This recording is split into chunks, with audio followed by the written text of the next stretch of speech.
Ladies and gentlemen, welcome to the Adfa Tech Venture podcast, and I am your host, Sonal Shah. And today we are honored to have Nadja Bester with us, and she is a seasoned entrepreneur, award-winning innovator, and influential voice in the realms of Web3, blockchain, and sustainability.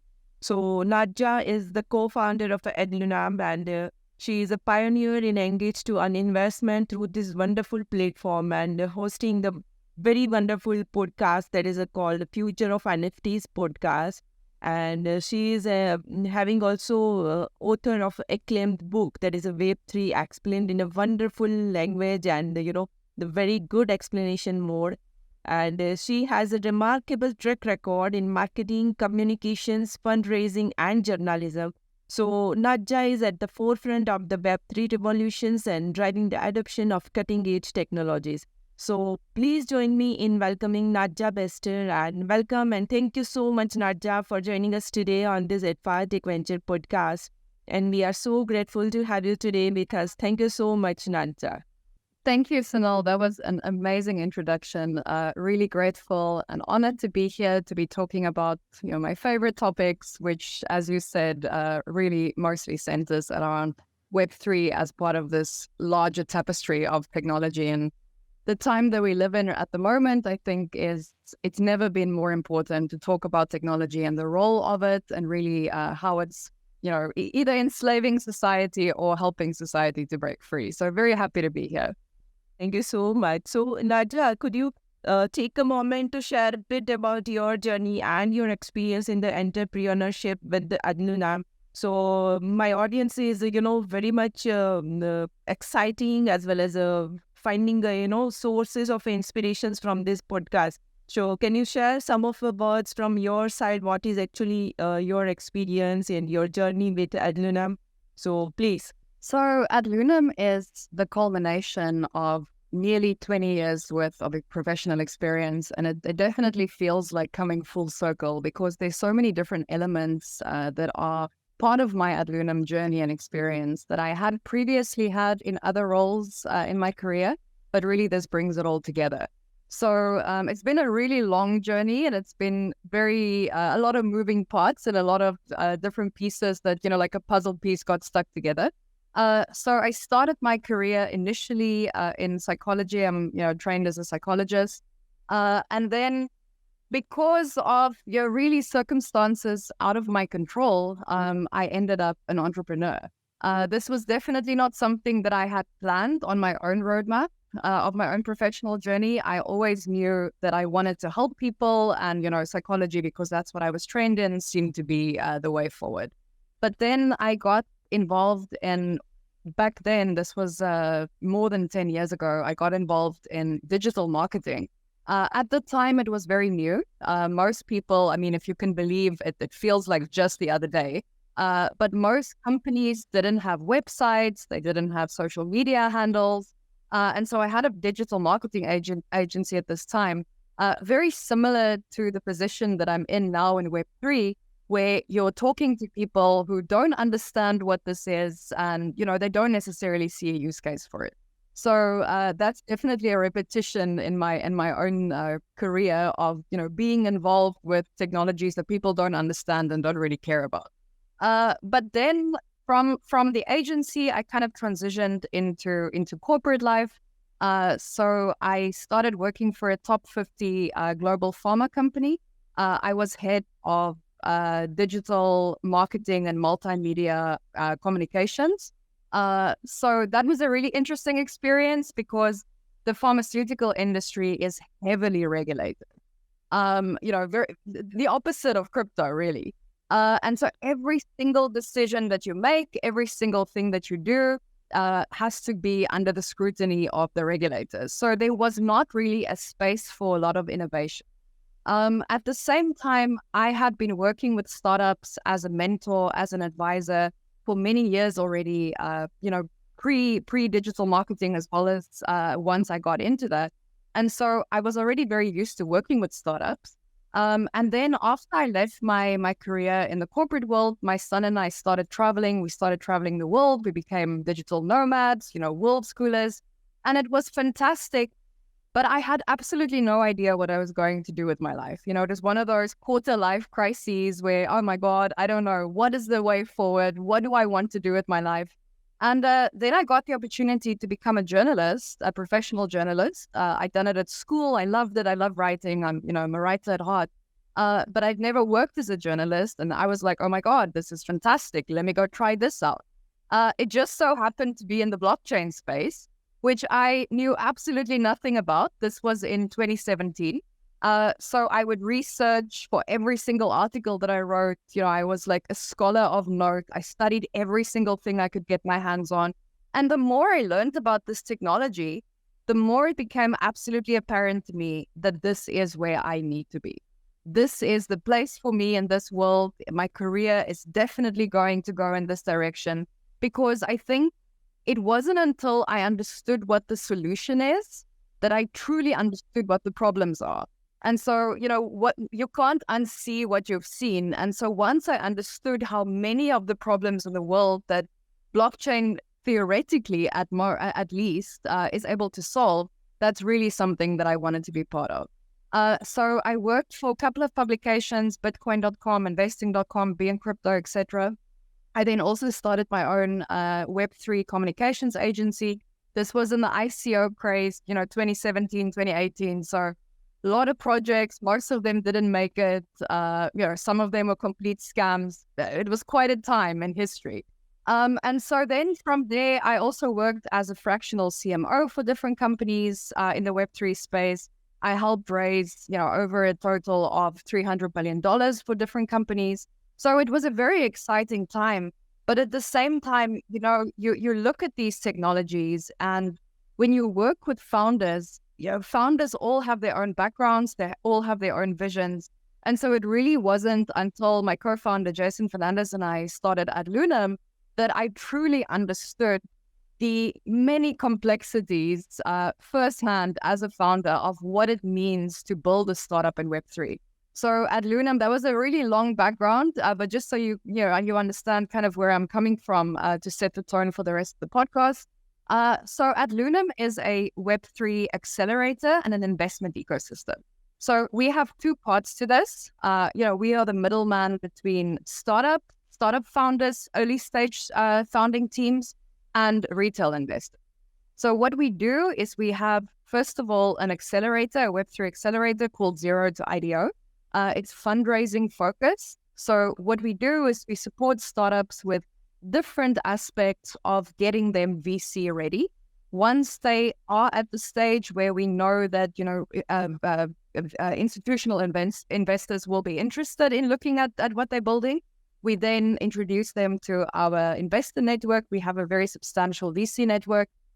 We also introduce them to different partners in our ecosystem, other launchpads, sectors, dexers, market makers, and many other types of partnerships. And then once they get to the stage where, okay, now they are IDO ready, of course, at the moment, this very much depends on the market that we're in. We just came through a very difficult bear market. But I think this year we're going to see some action. Then we support them with the actual public sale, the IDO aspect of it. And there we have an engaged to earn platform that uses a proof of attention mechanism. So that's more for the retail investor, and I'm happy to get into that during this hour. But yeah, short sort of overview, or maybe not so short overview of my journey and also what Adlunam does.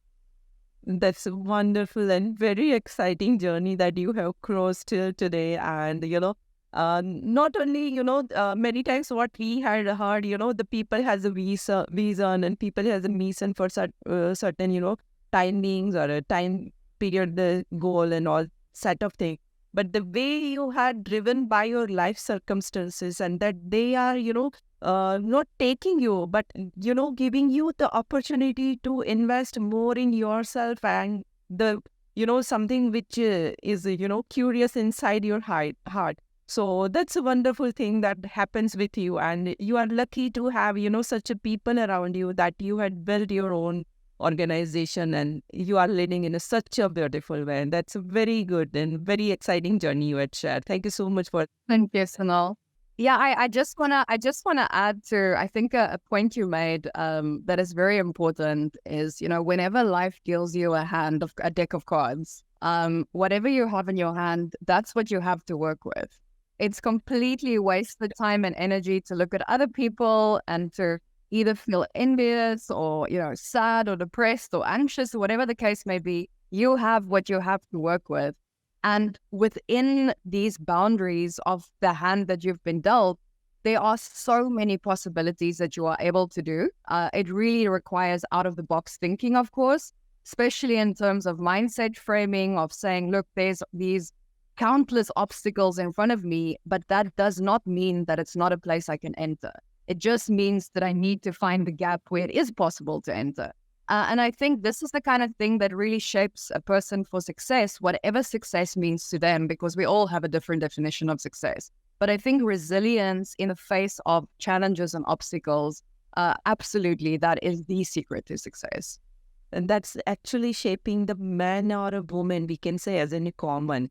So if there are no circumstances, how would we are going to learn from the wrong things first?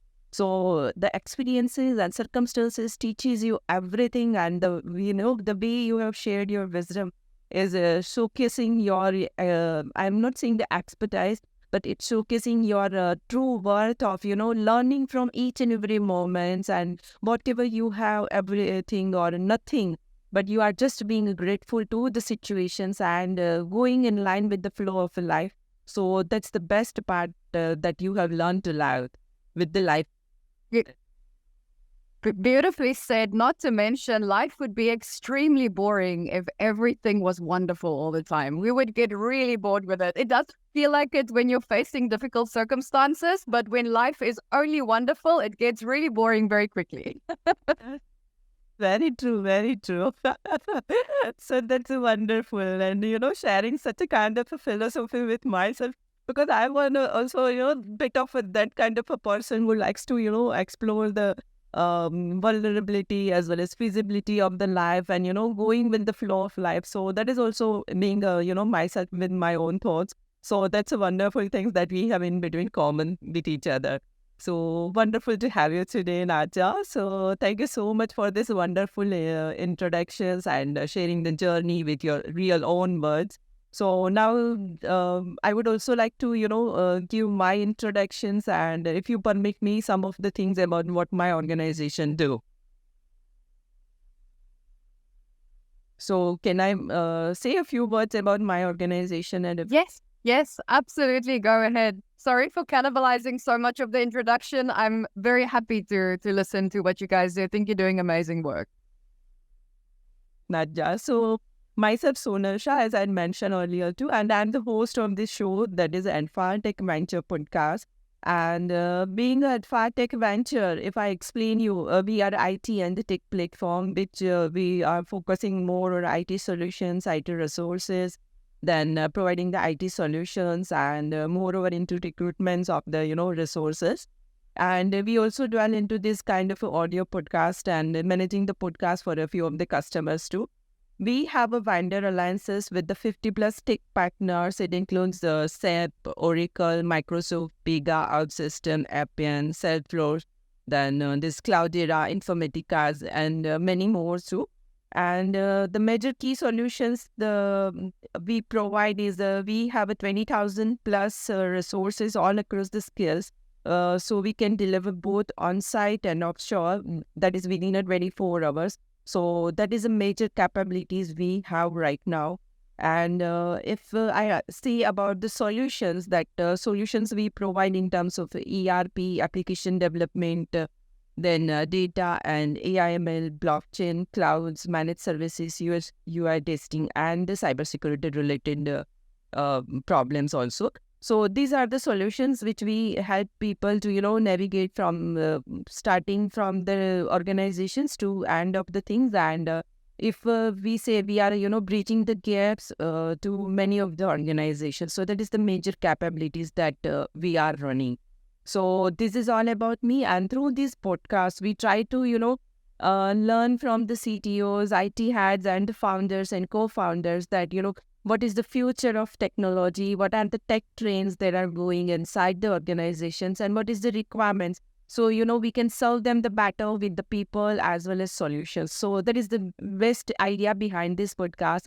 And with you, we are definitely going to learn so many new things, and, definitely that all things are going to help our audiences. So that is all about the today's podcast, and this is all about me. So thank you so much for giving me the opportunity to have a words with you, and to exchange the thoughts in this entrepreneur journey. So thank you so much, Nadja.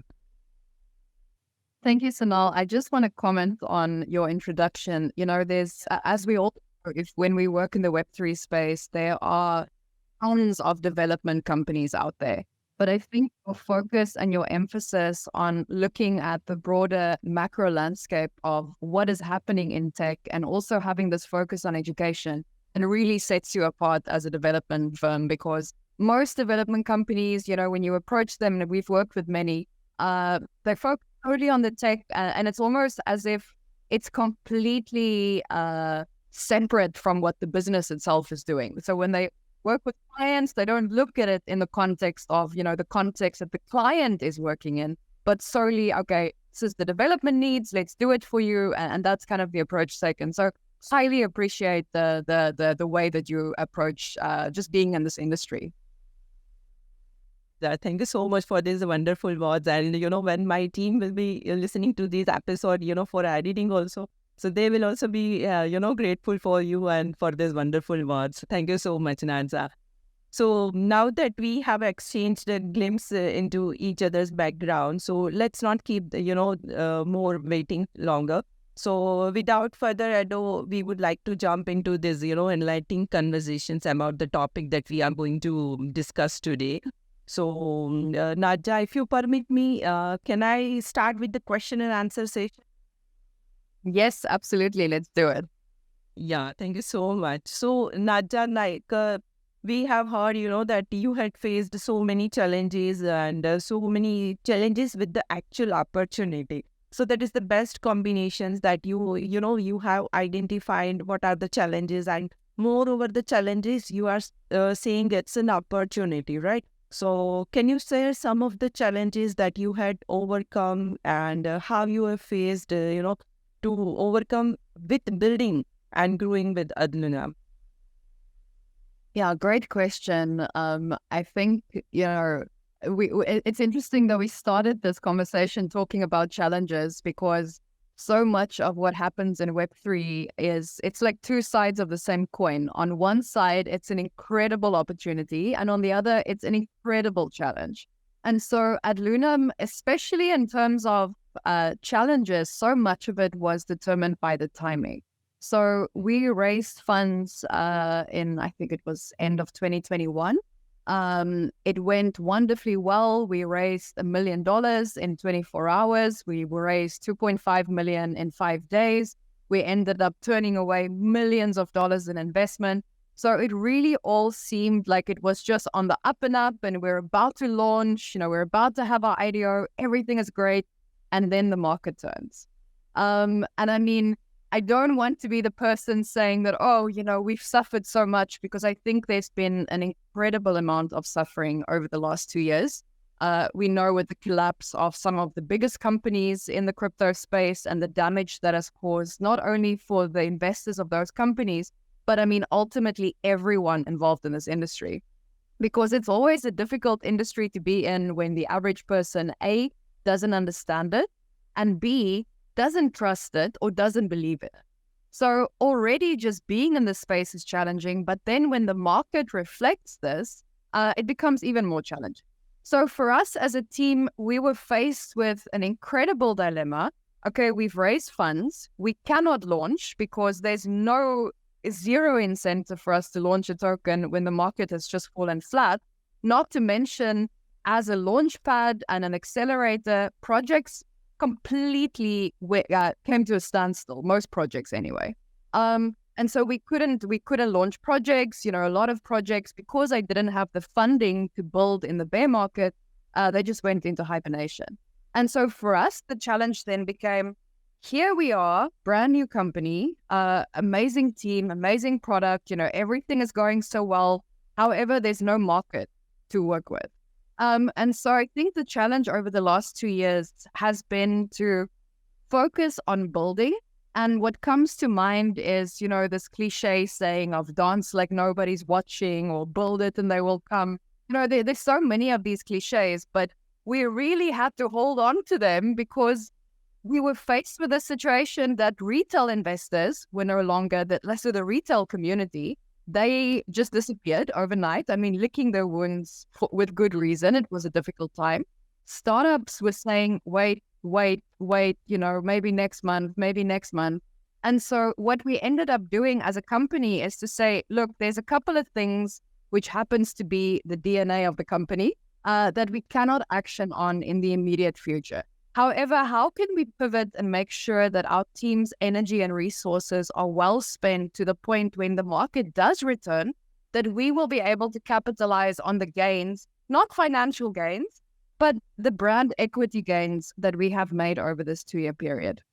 So we focused a lot on branding, we focused a lot on leadership marketing, we focused a lot on education, focused a lot on networking and partnerships. And so we've built out an incredible partnership ecosystem, institutional investors, like I said earlier, launchpads, sexes, dexes, market makers, developers, KOLs. So really everyone within the industry that was active during these 2 years, those are the people that we know, okay, when the going gets tough, the tough keep going. And so I'm very, very happy that this challenge that at times felt like, oh my God, what are we going to do, has really transformed into, oh my God, I cannot believe how amazing the last 2 years have been.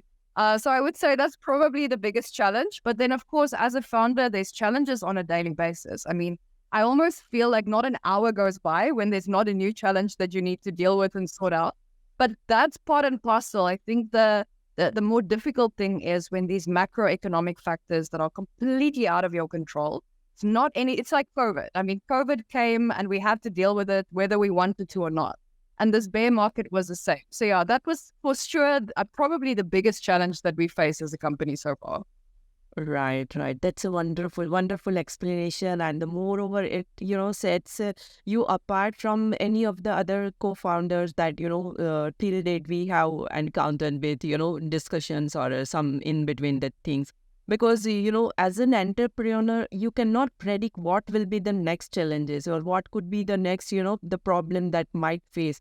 And as you said, micromanagement or a macromanagement that you consider, we do not have any kind of a control, but the way you are explaining everything that, sets you apart from each of the other team members, and that makes you a real tech leader, or you can say the best founder ever with the Adlunam. Thank you, Sonal. Much appreciated. Yeah, so that's a wonderful and a great thing that I'm seeing from your words. So that's a wonderful. So now I do not like to, ask you the question. Actually, the second one is, because it's all about the leadership that you are leading. But can you share something about, your role as a leaders, and what is that something that, driving every innovations and going with the sustainability within the industry as a entrepreneur from your side as a role? Yeah, very good question. I mean, I think when it comes to leadership, there are some people, at least this is what I always used to believe. I used to believe that there are some people that are born leaders. And if you're not a born leader, then that means leadership is not for you. Because, society defines leadership by very specific parameters. So you're the CEO of a company, you're a leader. The management of a large team, you're a leader. However, we don't really talk about the concept of A, self-leadership, and B, peer leadership. Because I think we live in a time at the moment, I mean, first of all, it's a very exciting time. I've not been alive at any other time, except for the few years that I've been on Earth. But surely the changes that are happening right now are happening on a scale and at a level that we've never seen before. So it's an incredibly exciting time. But on the other hand, it's a terrifying time. Because we don't actually, as you rightly said, we have no idea what is going to happen even the next day, I mean, while we are having this podcast, there might be some major announcement on the news that might change our entire world and, turn it upside down. So we live in a time of great uncertainty. And I think there's a lack of role models, especially leadership role models. Of course, we know governments and corporations and celebrities, they are well loved. And then the next second, some other scandal comes out and then, okay, it's a fallen angel. So for me, I think leadership has always been so much more about self-leadership than it has been about, okay, I need to be a leader for others. Because if I'm able to manage myself, which is not the easiest task in the world, I'm neurodivergent, I have ADHD, I'm a single mother, I'm running a company, there's so much happening. And so if I don't place myself as the first leader that I'm answerable to, even if no one else knows, the integrity, the ethics, the approach, the commitment, the passion, the dedication, those are things that I consider myself, I'm answerable to myself for those things. And I think what happens as a result of taking this approach is it ripples out and it becomes a peer leadership. So now I'm co-leading with the people in my life. And then that, of course, extends also to running a company and building in an industry that at the moment we don't know where this is going to go. Web3 might be the future, or it might be a bubble that's going to burst. And I mean, of course, I have my own opinions, but objectively, none of us know. So I think it's so crucially important in any industry, especially in tech, but especially in Web3, for us to internalize what leadership means to us and then have that be what the industry is about, as opposed to seeing it as a quick way to profit only, or rug pulling and scamming, which unfortunately is a very big part of the industry because people, I think leaders, don't approach their companies in this particular way. That is the right perspective towards, your team or towards being a great leader. And the way you are leading the words in terms of technology and managing the things that I'd seen from few of your posts also and few of your blogs also. So that's a really wonderful example of, a great leader. And wish you all the best for leading the wonderful team with your actual support. And the one more thing which I would like to add, from your this wonderful insight on these specific questions, that is as a being a, myself also being a mother also, I can see when you become a mother, there are so many new learnings that definitely going to build by self. So that is the biggest skills being a mother that you have inbuilt, that is a leader. And a leader is not 100%. Yes, not for your child, but you can see, you are creating the future from these seed. So you are definitely being able to create some more, good seeds for others too. So that's the best part of, of motherhood. So as when I heard that you are also a mother and, managing the responsibility alone, so definitely you are going to rock the world with your words and with your whatever the things you are. No, but that is really such a good point, because I don't think that so in the business world, parenting is seen as one of these things, especially if you're a woman and you need to go on maternity leave. Parenting is seen as one of these things that, I wish it wouldn't happen, but I guess we have no choice. That person does want to become a mother, so oh well.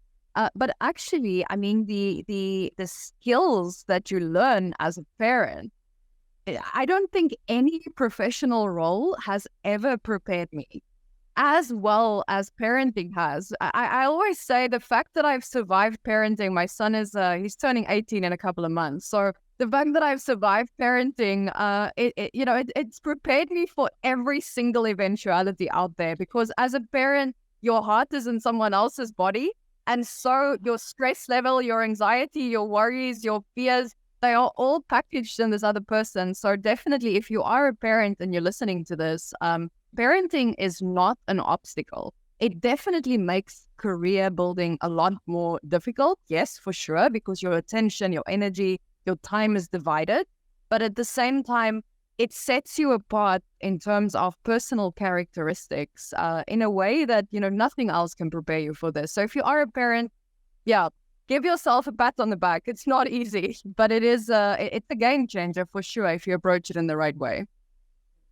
That is the reason, and nowadays I observe that many of the mothers who had skipped the career for the sake of being a motherhood or passing through this journey or on a sabbatical mode are nowadays not only joining the organizations they were working, but they are creating their own businesses. So that is the main thing that I'd recently observed, and experiencing the same into my own the circle also.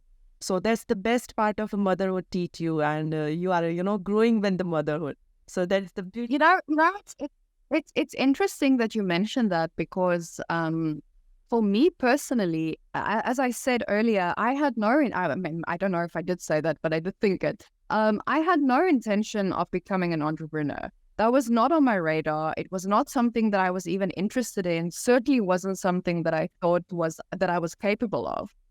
However, I became a mother at the age of 20. And so this meant a single mother at that. So it really meant that it's not as if I had a choice.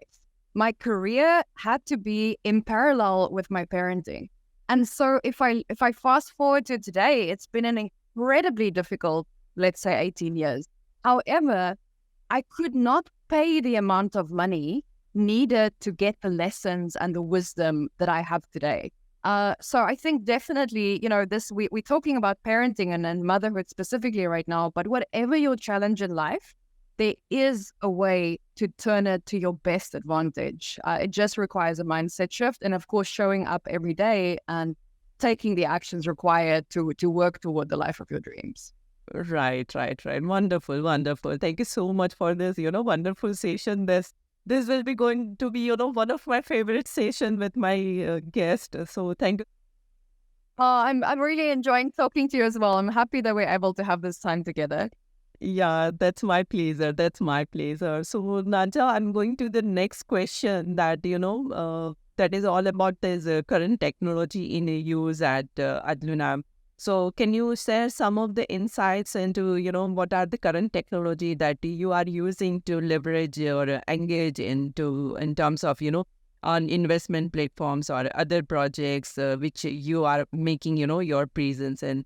So can you share some of the things and in line with that too? So to answer this question, I want to backtrack a little bit and talk about the role of technology in society, because of the nature of my job, I get exposed to incredibly cutting edge and innovative technologies really early on. And if you live in this bubble of Web3, working in Web3, investing in Web3, it seems like we are full steam ahead. Okay, we're going to the next milestone and the next milestone. But then as soon as you start talking to people on the ground, people who are not part of Web3, they don't work in it, they don't invest in it, they don't understand it, then you realize anew that when we talk about technology, what we really should be talking about is people. Because people buy and start using solutions. They don't buy and start using technology. So I think the approach taken by Adlunam, and certainly the companies that we work with as well, is technology is the back end, but it certainly shouldn't be the focus. And I think what has happened a lot in Web3 over the years, from the earliest days of blockchain and then going into crypto, and now we have this entire very big, large, expansive ecosystem of Web3. I host the podcast, The Future of NFTs. So clearly I use terms as well. But when you speak to the average person about crypto and metaverse and NFTs and DeFi and all of these things, the only thing that they hear is you are talking about something that I don't understand. And because I don't understand it, you're making me feel stupid. So I think the way that we approach conversations about technology definitely needs to change. What we need to be asking is, how are we serving people and what technologies can we use in order to serve people well? So at Adlunam, as I mentioned earlier, we have the accelerator part of the business, and then we also have the IDO Launchpad. Now, the Launchpad is connected to our Engage to Earn platform. What that means essentially is we have a gamified system, a socialify system. And so just to give a little bit more information, because I know that not everyone is familiar with how launchpads work. So a launchpad is an investment platform where if you are participating in a retail sale, in a retail investment, you are purchasing these tokens directly on the launchpad platform. Now, why this is significant is in the previous iteration of Web3, 2017, 2018, we had ICO, initial coin offering. Now, I was heavily involved with, ICOs at the time that it was active. And a lot of the projects that even I worked with turned out to be scams. I mean, I worked with in a professional context. So the danger with that part of our history is that these ICOs, these token sales, were taking place on the website of the project. So you had no way of knowing if it was actually legit or what their plans were. There was no additional due diligence done. So when it evolved into what we now call IDO or initial DEX offering, launchpads came into play, and launchpads really serve as I always call it like a nursery for kids before they go to the big school. Because you need a soft landing when you come into crypto. Crypto is a crazy place. Even though I've dedicated my life to it, I don't actually recommend it to most people because it's so confusing. It's so downright dangerous in terms of losing funds that unless you have the time and the capability to invest money and resources and just your energy into it, it's best just to stay away and keep yourself safe. So the idea of a launchpad then is to provide an easy landing for retail investors. The problem with this is because of how launchpads work, let's say I want to invest into project X. Now I'm going to use a launchpad in order to invest in this project. Typically, depending on the tier system of the launchpad in question, you need to stake the tokens of the launchpad, and that will allow you to actually make an investment, in this case, into Project X. Now, that's all good and well, except that the barriers to entry for retail investors are still incredibly high. I'll give you an idea, a ballpark figure. Let's say you have to stake $20,000 in launchpad tokens, and then you get $100 allocation into Project X. Now, spending $100 might not be, an insurmountable challenge. People can get $100 together. Most people, depending on which stratosphere of the economic ladder you are. But that 20,000, that's a different story, which means that even investing in the public sale is out of reach for most retail investors who cannot afford to lose the kind of money that they might lose if they do this investment. So the idea behind Adlunam, and really where our Engage to Earn platform and our proof of attention mechanism comes in, is because all of us, I have two co-founders, Jason Fernandez, he has been in blockchain pretty much since the start. 2013 thereabout. Lawrence Hudson, who is our other co-founder, he was formerly the CTO at Paid Network, one of the top launchpads. He worked on email in the 1980s. He co-founded Travelocity, which was later bought by Expedia. It was the first e-commerce travel booking website in the world. So between the three of us, we have extensive experience in technology and working with startups, working with funding, etc. And so when we were building Adlunam, we were saying, hey, wait a minute. Yes, this is the way that things are done right now, but how can we serve the retail investor and the startup at the same time? And this is something that hadn't been done up until that point. So what we've created is a platform where if you are a retail investor, but you either cannot afford the money needed to invest in this project, or, you simply feel like you don't want to put money down, but you can help in other ways, then this is the platform for you. Because what we've done is we've allowed investors to give value-added investments that is not necessarily money, but it could be their time, their attention. And so this gamified system allows startups to identify which retail investors are the best candidates for ambassadors, the best candidates for micro-influencers, And then they are able to give allocation to these retail investors so that the financial aspect is not a hurdle. So our mission absolutely is to democratize crypto investment. I think it's something that, the role of cryptocurrency in society is absolutely fantastic, because for the first time, anyone can invest in a startup, not because you have bag loads of money, but because you are using this alternative asset class.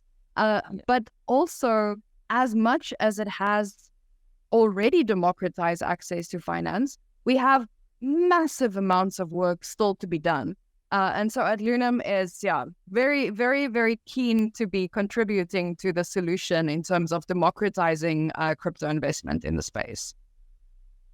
Wonderful. That's a wonderful. Thank you so much for this insightful answer and the response that you had, led with these examples and how the technology is, interchanging and making it significant in the context of the investment platform. So that's a wonderful answer you have shared. So, like I had also seen in between, somewhere on a LinkedIn only that you are also working as a mentor for startup in the environmental space, and you yourself is also, being a more of a environmental change. I can say not ambassador, but kind of, you are more into that kind of a work, so that promotes sustainability and environment-friendly situations and conditions. So how do you ensure that this technology embraces aligning with the principle of environmental sustainability? Yeah, I mean, great question. I've always been interested in environmentalism and sustainability simply because I love nature. I think nature is the biggest blessing gift that humans have ever been given. I was just out in the garden earlier before we got on the call together, and it was amazing how much a few minutes of spending outside with trees and birds and blue skies can do. Just make you right again. Whatever's happening in your mind, whatever's happening in your world, on your computer, on your phone, few minutes in nature, once again restored. So I've always had that kind of thinking, but I think at the moment, what we are experiencing in the world in terms of climate change now, some people believe it's human induced, others believe it's not.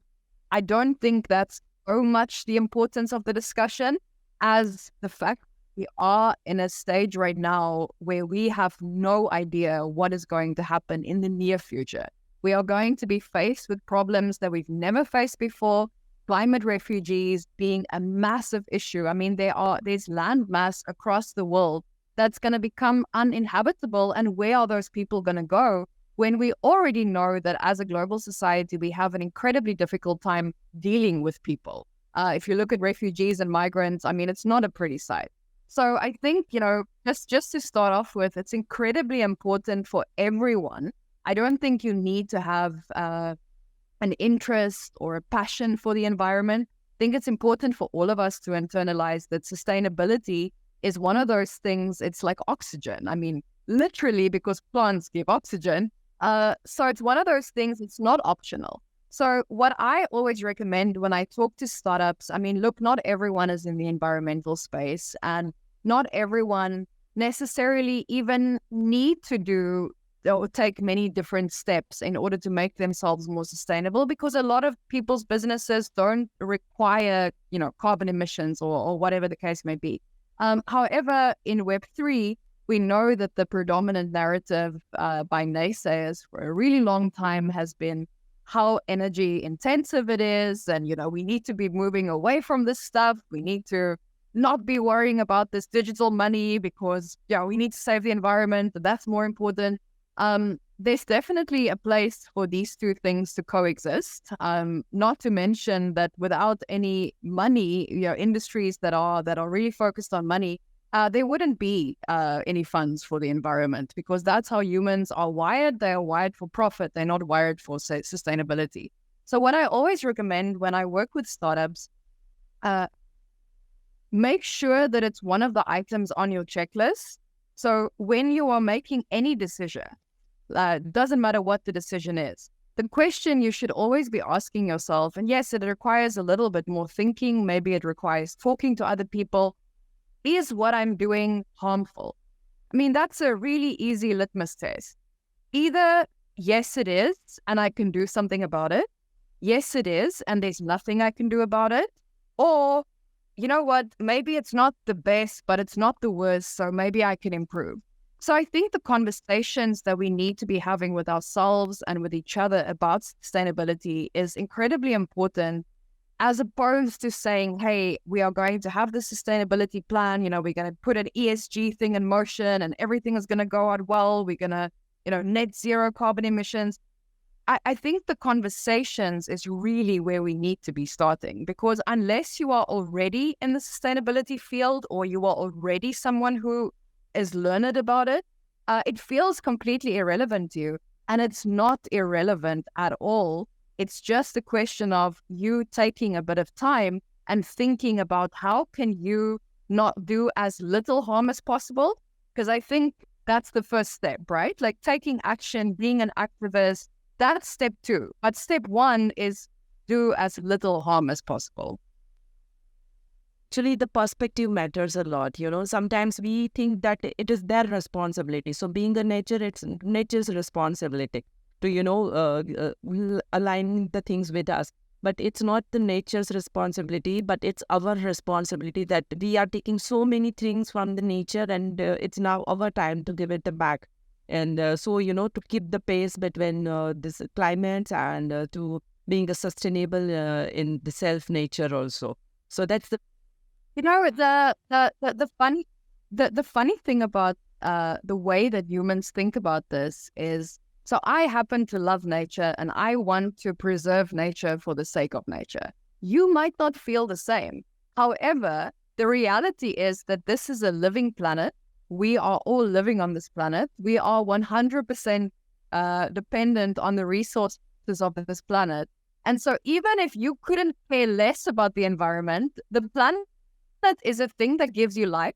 And so therefore it needs to be protected and preserved, if for no other reason than for selfish reasons for you and your family and your loved ones and your future. Yeah, exactly. That's the right word, and we have to pay them. Actually, the planet is allowing us to live on that, so we have to pay them. But instead, we are not paying, but we are, taking every day more and more. So that is the worst part of, those who are not thinking that they have to, be environment savvy or preserve work with the nature's capability. Yes. Exactly. Yes. So, Naja, my next question is that earlier also we had discussed many times in between the discussions that you are leading the very good team. So, with your expertise spanning across, various skills and various technology and going also with the sustainability also. So, being a founder or being a great leader, what are the specific tech skills that, you are currently seeking in individuals, those who wants to join Adlunam? So, what are that things? Yeah, I mean, first of all, I just want to express my undying gratitude to our absolutely incredibly amazing team. You also gave really good feedback in dealing with them earlier. And I mean, I'm lucky enough to be able to deal with them on a daily basis. And they are the life force of Adlunam. We couldn't do any of what we do without them. But what's interesting is, with the exception of the founders, and first of all, let me say that I'm not a technical person whatsoever. I feel like, and my son is sitting here right next to me right now. I think he will agree that I'm probably the least technical person that he knows. I don't even know how to switch on the AC. So you don't need to be a technical person to be in this industry. That's the first thing I want to say, using myself as an example.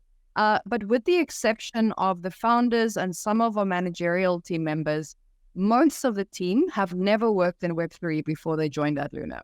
So when you talk about technical expertise, they were zero for most people when they came into the company. A lot of them had never even worked at a startup before. So it really was a situation of, we get the raw diamonds in the rough, and then it's up to us to transform these people into their own best capability. So that, I think, is something that's, definitely very relevant to every founder in every industry. But when it comes to Web3, there's this idea, and I'm not talking about founders necessarily, but people, individuals.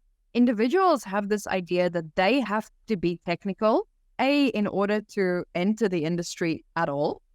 Completely false. One of the biggest myths that I encounter on a daily basis. If you were to ask me a technical question now, and I have been in the space for 7 years plus, there are many technical questions that I have no idea how to answer, and I don't feel bad about it. I don't feel ashamed. I don't feel like there's no imposter syndrome, because ultimately this is a massive ecosystem. And so having technical understanding, capabilities, those are add-ons depending on the role that you fulfill. But there's so much scope and need for good people in this industry that really, if you are not technical, don't worry about it. So this is really the approach that we've taken when we need very specific technical skills. We will either outsource them, or if it's a crucial hire, yes, then we will hire them. But for the most part, technical capabilities is not part of the criteria that we look at, because we know that people are infinitely talented in being able to learn new things, broaden their own mental horizons. So for us as a company, we always take a very developmental approach in terms of our people. We want our people to develop with us. We don't want people to come to us already fully developed and, there's nothing more that they can learn, because that also is a type of attitude that then influences the company itself. I mean, this is a new industry. We ourselves are a new company. And so we love learning together. And for us as a team, everyone learns. Everyone learns. I mean, I learn something new every single day, thanks to my team members. So definitely there's no obstacle and hurdle if you are not technical, or if you are technical, but you constantly feel like, oh, I'm not technical enough. There's a place and a space for everybody. Right. That's a wonderful. And that's a really best sign that you are a, great leader. That's each and every way or the perspective that you are sharing is not only just, for a tech industry or for any kind of industry, but that shows the real sign of a great human being you are. So thank you so much, Nadja, for this wonderful explanations of, your team skills or the team needs, or I can say what you require in terms of a person's skills, but actually you require the persons who are a great human being and who can easily merge with, your needs as well as organization's needs. So that's the best. Yeah. Just to add to this, thank you. First of all, thank you so much for the kind words. But just to add to this, as a founder and especially as an investor, the way that we look at people, so if we wanting to invest in a company or to work with a company or have them join our accelerator, most companies are so early that there's no way of knowing if they'll be successful whatsoever. I mean, we can predict their success with reasonable, precision over the next few months, in the sense, yes, we think we can get this company funded. Yes, we would like to invest in this company.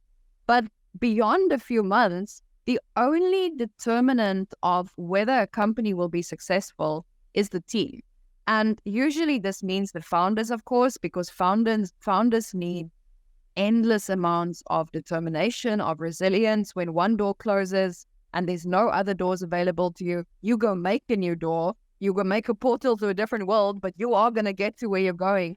But so the founders that we work with, these are the people that we need to look at. Yes, great, they have a nice pitch deck and, they have nice videos and the MVP looks great. But all of those things are easy. What we are looking for is this a person that I can invest in? And I think when we do recruiting at Adlunam, we look at it in exactly the same way.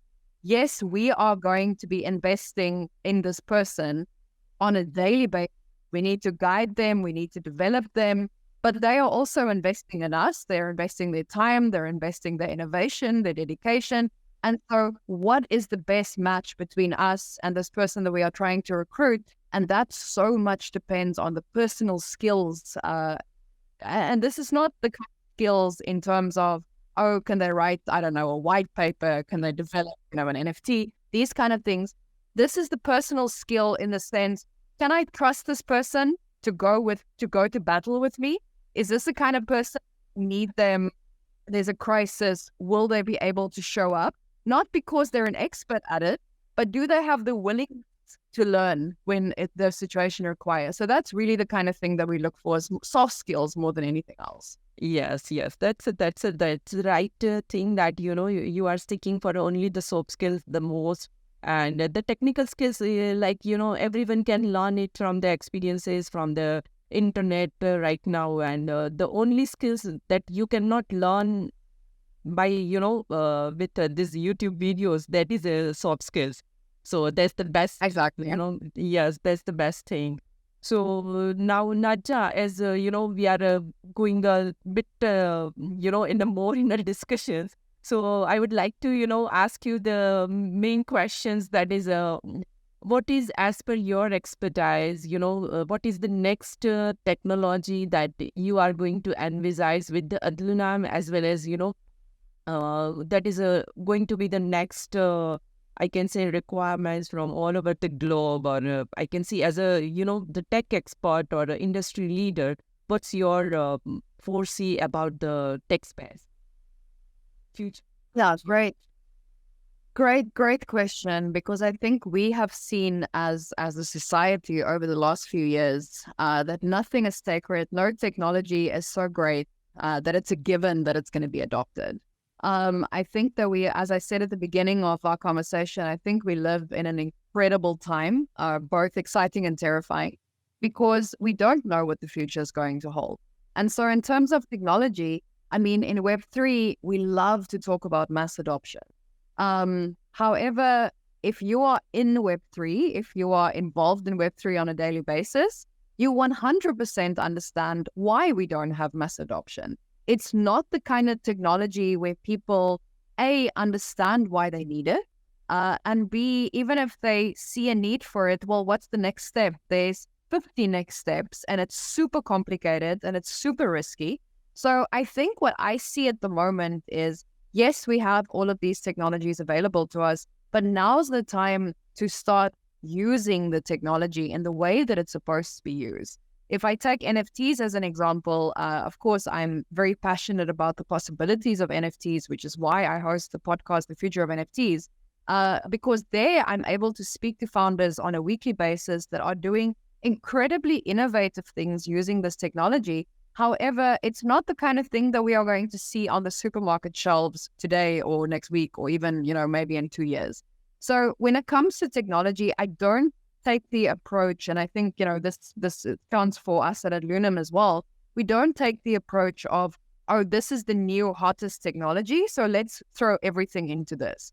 I see my role more as someone like a scout, in more primitive societies where they were still warring with each other. You had the lookout, and this person would be isolated on some hilltop away from the village, but their job would be to see, okay, is there an enemy on the way?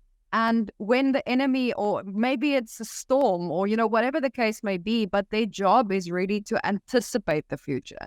So I think in terms of technology, we are very willing to experiment with different Web3 technologies, but at the same time, we don't commit ourselves to saying, okay, for sure, this use case, this utility for the technology is going to be the way forward. Because we don't have a crystal ball. No one knows exactly what's going to happen. So as I said, if we take if we take NFTs, 2021 was an incredible year for NFTs. I mean, we had NFT art, we had PFPs. It was all the rage. You couldn't open a single website, like mainstream media website, without seeing something about NFTs. And that crashed. Now, to the average person, they look at this and go, yeah, I knew that was just nonsense. However, from where I'm standing, I'm talking to people that are building incredible things using NFT technologies, but it doesn't look like the, stereotypical NFT art / PFP side of things. And so people don't find it as sexy. So I think from my perspective, when we talk about technology, we should never just talk about the technology itself. We should always put it in the context of who is using that technology, why are they using it, and why are they using it, which is even the more important question to ask. Now, I think in the next certainly in the near-term future, I think there will be less, at least let's say this is my hope, this is my wish list, that we have less of a focus on the technology itself, but more on what is needed to get more people to use it. Now, they're not going to be using it because it's cool. If you think that technology is cool, you probably are already experimenting with it. If you don't care about technology other than what it does for you, then no amount of, oh, this is the future, this is the hottest new thing, blockchain is going to save all. People don't care about that stuff. So let's start by giving good user experiences, safe experiences, making it easy for people to understand. So I think for me, that's more of the focus that I think the industry needs to have. The technology is there and it can do incredible things, but it cannot do incredible things in theory, right? Like we need to actually see it out in the real world. We need to see it adopted. And so what do we need to do to make that adoption happen? So for me, this is kind of more the trends that I look at is how can we leverage the technology to meet people where they are, as opposed to building the technology and say, okay, guys, we've built this. I know you don't know what this is. I know you don't care, but come on over. I'm waiting for you. That's not going to work.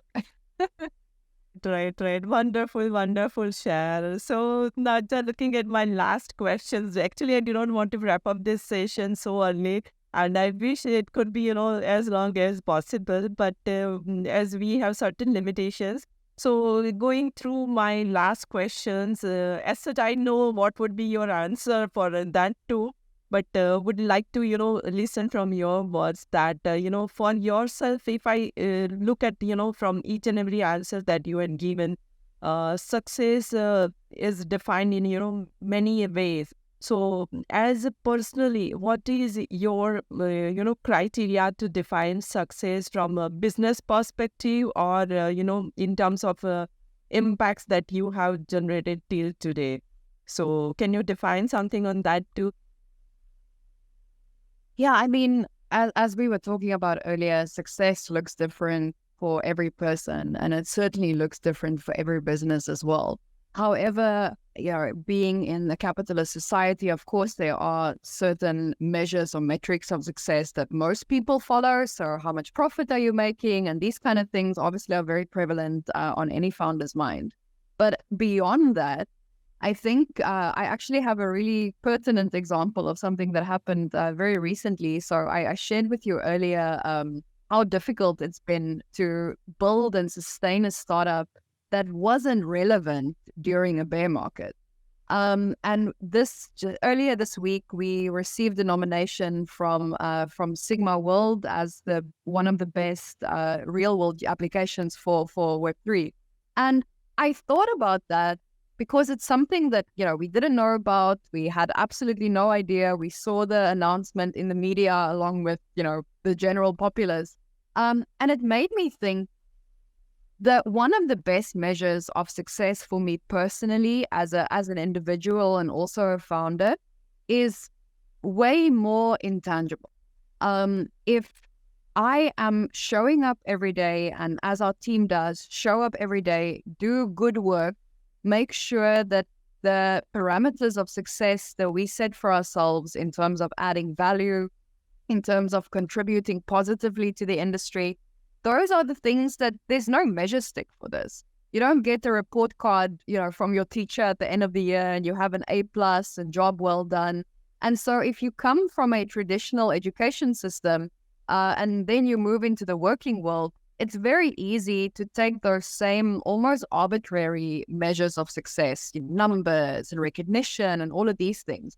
But ultimately, I think for me, what success means is completely internal. So if I look at Adlunam, I don't have to be honest with you. I can tell you anything that I think you want to hear. However, when I'm alone with myself, I don't have the same luxury. That's the time when I have to be honest. And so if I'm alone, lying in my bed, 2 a.m. in the morning, and I'm like, okay, what's happening here? Are we doing it? Are we making strides? And then it's not about, okay, the successes, the profits, the partnerships that are growing, the awards that we are winning. That's a far more holistic way of looking at it and saying, look, it's going well, but there's certainly room for improvement here. And again, these are intangible things. So I think a lot of my success focuses on things that a lot of my definition of success rather focuses on things that are not so easy to put out there and to prove. But at the same time, if that's the kind of approach that you have of just showing up every day, I can 100% guarantee you, no matter how long it takes, and it will take different times for different people, but there will come a day when the world will recognize what you are doing without you having to say a thing. And that ultimately is how I measure success, is when I go, okay, I didn't try to do this, but because of all the work that I've done over such a long period of time, this opportunity or this success or this luck is coming to me because I have worked to make it happen. Wonderful, wonderful explanations, and each and every words are, truly enlightening and truly inspiring. Not only as a definition of success, but what resonant with you and your real story. So that's a wonderful, Nadja. Thank you so much. So this is as I talked earlier also, that I do not want to close these discussions, but we have to. So on behalf of my team as well as from myself and with the full heart, I wanted to express you a sincere gratitude for, gracing us with your presence today. So your each and every words, wealth of knowledge, entrepreneurial insights and commitments to, driving innovations and sustainability in these fields are truly, truly, truly wonderful and inspiring us so much in many ways. And the major that you have added on, the last is that is your dedications to promote, environment and being sustainable in nature and being so much savvy. So that's everything that, you have shared is not only going to, just leaving the impact on my community, but motivating us in so many different ways. So that's so much insightful discussions we have today. Thank you so much, Nadja, for everything and the time and wisdom you have shared. Sonal, absolutely. Thank you so much. It's been such an honor just to share this hour with you. It's I never feel like anything that I do that involves talking to other people is work. Which is why I'm so fortunate that most of my job never feels like work. And I think ultimately at the end of the day, these personal connections that we have with each other, this is what makes this industry special. It's probably the most giving industry that I've ever been in. I feel incredibly lucky to be in it. And if you are listening to this, please follow me on LinkedIn. I'm most active there. If you have product that you're building, if you just need advice, reach out to me. Always very happy to support others and their journeys in this space. And thank you so much to you guys for inviting me on the show today. I've just had such a lovely time. And again, I will repeat what I said earlier. I greatly admire your approach as a company in terms of focusing also on what are the upcoming trends, what are the things that people need to look out for, and then putting in the work in order to educate people. Because I think if we are not educating our communities, we have no business being in business. That's a true. We are just sharing, what the people are thinking and what the things are going inside their minds. So that's the best platform that we have created. And I hope that, this platform is going to help the people in their journey. So that's the main aim, the motto behind this Adlunam Venture podcast. So we look forward for your, continued success and hope to have the pleasure of welcoming you again in the future also. So once again, thank you, Nadja, for being, inspirations in the world of the technology and the entrepreneurship. And as you had already, done my job by, asking for the people to join you on the LinkedIn. So my humble request to all the listeners, if you need any kind of help in terms of, entrepreneurships, technology, and what is the future in terms of investment and what the work Nadja is doing. So just directly go and follow Nadja Bester on her LinkedIn page. And if you want to know something more in details, you can directly go and message her. She will give the best reply possible. And if you want to look into, what the other industry people are also thinking and doing in their area or circle, just go and follow the Adfa Tech Venture podcast page. There also you can find so many inspirations from there. So that's all about today's podcast. And I'm the host of this show, Sonal Shah, and leaving you all with inspirations and future best partnership with our tech leaders. Thank you so much, everyone. Thank you so much, Sonal. It's been just a pleasure spending this time with you. I'm really, really happy that we were able to connect today. Naja, looking forward for a great collaborations. Thank you. Likewise. Bye.